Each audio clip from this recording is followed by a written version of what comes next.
Welcome to my new episode entitled All About Sound System by ER Works.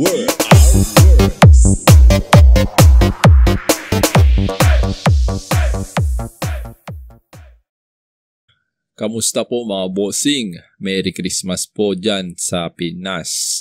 So, Pasko na talaga no? Malamig na yung simoy ng hangin. Dito yung aircon lang malamig. So, Merry Christmas po sa ating lahat dyan. Sa aking pamilya dyan sa Pilipinas. Merry Christmas. So, yung topic natin ngayon ay isa na namang episode ng ER Talks. At ang pag-uusapan natin ay tungkol sa Joson na brand. Kasi madami yung nagtatanong sa akin, Boss, maganda ba ang Joson na brand?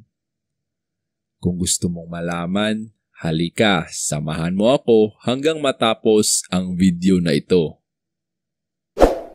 Teka. Bago tayo magsimula, siguraduhin muna na nakasubscribe ka na at nakahit na ang notification bell para updated ka sa mga bagong upload. Paki-follow na din po ang aking FB page para kung sakaling may giveaway ako, kasali ka. Malay mo, ikaw pa makakuha. O diba, natuto ka na, nanalo ka pa. So, ngayon, mag-virtual brand review tayo kasi wala tayo sa Pilipinas. So, virtual review lang muna yung gagawin natin. At paalala lang, ito po ay hindi sponsored. At honest review ko po ito sa Joson. Joson, baka naman. So, baka may magsabi din na nakagamit na ba ako ng Joson? Opo, may ilan na rin na nagpa-set up sa akin at nagpatingin sa kanilang mga Joson na gamit. So, based on experience ang review na ito at kumalap din ako ng reaksyon galing sa mga expert tech na nakapag-ayos nito at sa mga ordinaryong tao na gumagamit sa brand na ito. So, proceed na tayo sa konting overview sa brand na ito. Ang Joson po ay isang local brand dito sa Pilipinas na nagre-rebrand at nag-supply ng mga audio equipment sa Pilipinas. Kamakailan lang ito sila nagsimula at sumikat dahil madaming nag-promote na mga vloggers. Yun, makikita nyo, madami karamihan sa mga sound vloggers ay nagpo-promote ng Joson. So, ang galing ng advertising team ng Joson, no? Sa short time, dumami yung kanilang mga buyers dahil dito sa mga vloggers na ito. Pero hindi lang sumikat dahil sa mga vloggers ang brand na ito. Ay dahil nagtrending din yung mga issue na sirain daw yung brand na ito. Maraming nagpo-post ng kanilang Joson na nasa pagawaan na ilang buwan pa lang nilang nabili. Kaya nagtrending ito at marami ang nagsasabi na overrated o mano at bias o mano yung mga vlogger na nagpo-promote ng Joson. Totoo nga ba ito? Yun yung aalamin natin. So, umpisa tayo sa price range. Price range ng Joson sa kanyang presyo. Ang alam ng nakakarami, ang Joson ay budget meal, pangmasa. Opo, isa sila sa may pinakamurang mga items. Kaya ito ay tinatangkilik ng mga Pinoy.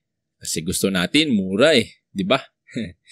Pero meron din silang mga middle class at medyo pricey, high quality na mga gamit. Tulad ng mga malalaking class H na amplifiers, meron na yung Joson nun. Meron na rin silang class TD. Tapos sa speaker naman, meron na silang 4 mugs na D15, D18 at naka-carbon Lodi na cone. Excuse me po. Tapos, meron na din silang neodymium at meron pang pro audio na mga speakers. madaming pagpipilian sa Joson na product. Hindi lang yung budget meal na nakasanayan natin na makikita natin na common na ginagamit ng mga nakakarami. Kasi yun yung pinakamaraming market nila sa budget meal na mga gamit. Punta naman tayo sa quality ng gamit. Pareho din ito sa iba kong mga video.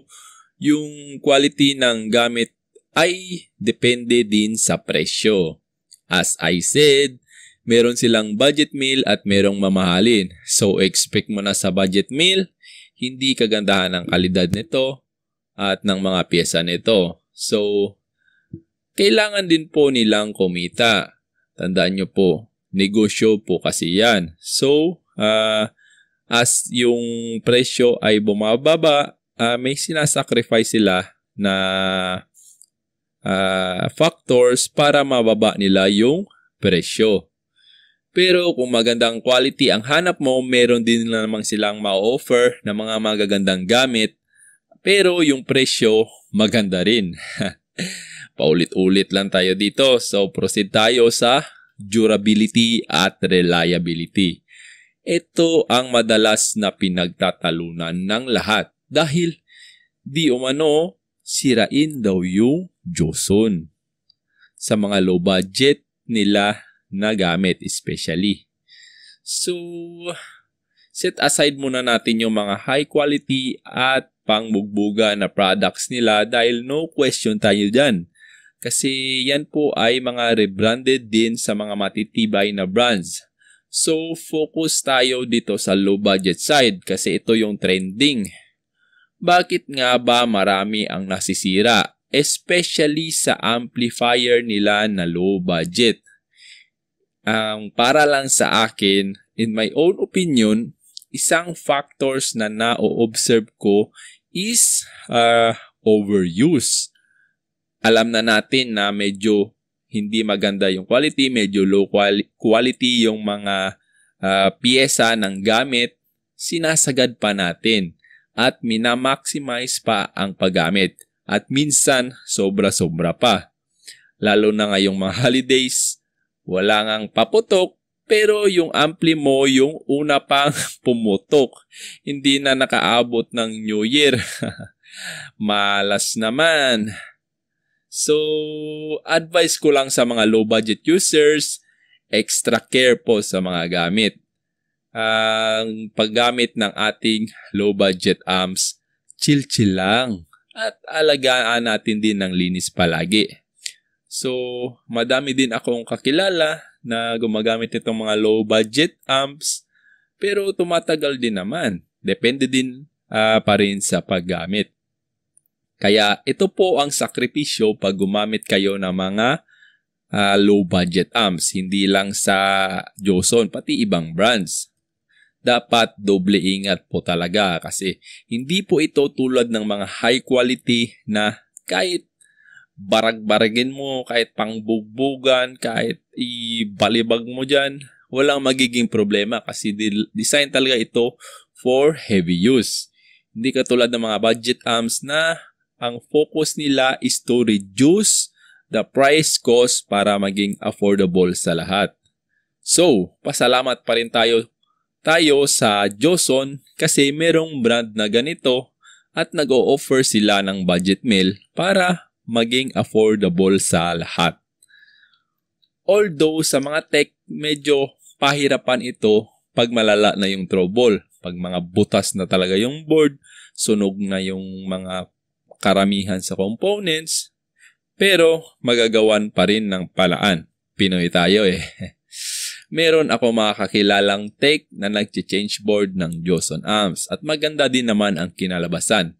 Ito talaga sana ang magandang partnerships ng mga brands kung gusto nyo na ma-improve yung durability ng products. Consult kayo sa mga tech kasi alam na nila kung ano ang mga weak points ng mga gamit lalo na paulit-ulit na nila itong nai-encounter. So, kung masira yung Joson nyo, walang problema. Marami tayo diyang mga kaibigan tech na nag-aayos at nag-a-upgrade para mas maging matibay at malakas ang mga Joson amps ninyo. So, for our conclusion, maganda ba ang Joson na brand? Sagot ko po ay oo pa din kasi madaming choices. May low budget, meron ding mamahalin at high quality. Nakadepende na din po sa inyo sa paggamit at sa pag-ingat ninyo. Kaya choice mo pa din kung ano ang bibilhin mo. Palaging paalala ko po, kung mura ang hanap mo, huwag masyadong mag-expect ng mataas. Kasi i-expect mo palagi pag mababa ang presyo, babaan mo din yung expectations mo para hindi ka ma-disappoint. So, I hope next year makapag-actual full review tayo sa brand na to. Joson, baka naman kahit pa-review lang ng isa nyong bagong products, isa yung karangalan para sa atin. Kaya, pasalamat pa rin tayo sa Joson, dahil kung walang Joson, karamihan, intake amp pa rin ang gamit. Kahit kung tutuusin po kasi, kahit yung mga low budget na amps, ay mas malakas pa rin kumpara sa mga intake amp na same price range lang ng mga low budget na power amps. So, hanggang dun lang muna ngayon yung virtual review natin sa brand na Joson. Abang-abang na lang tayo kung papalarin ay makapag full review. At kung gusto nyo pala ng Joson plate, meron tayong mga plates na para sa inyong soundbox na nasa Shopee ko. Nasa baba po yung link nasa description. Pakiclick na lang po. Dalawang klase po yan. Merong semi-plastic at merong acrylic. At lahat po sila ay waterproof.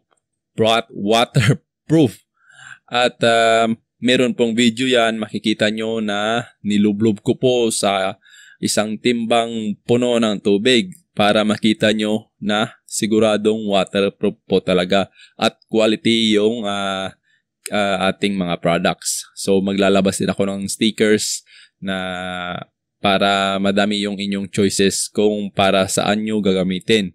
Kung sa box nyo ba or kung saan nyo man ididikit yon, walang problema. So,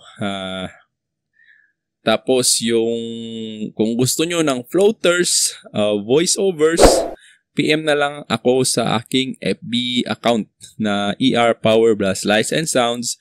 Nakalagay din po sa description ang aking FB account. Click nyo na lang. Mas maganda yung quality ng ating floaters ngayon kasi nagbago na tayo ng setup. Tapos, 50 pesos lang may floaters ka na. So, PM nyo po ako. At lagi kong palagi ko na lang yung paalala sa inyo na kung may mali man ako ng sabi or kulang yung aking mga impormasyon, comment lang. Feel free to correct me kasi ako po ay tao lang, nagkakamali din. Tumatanggap ako ng mga suggestions, comment ninyo, rectifications sa aking mga videos. So, tulungan lang tayo lahat para sa sound industry. So, yun lang po para sa ngayon. Maraming salamat po ulit sa suporta sa aking maliit na munting YouTube channel. So, salamat po ulit. God bless us all.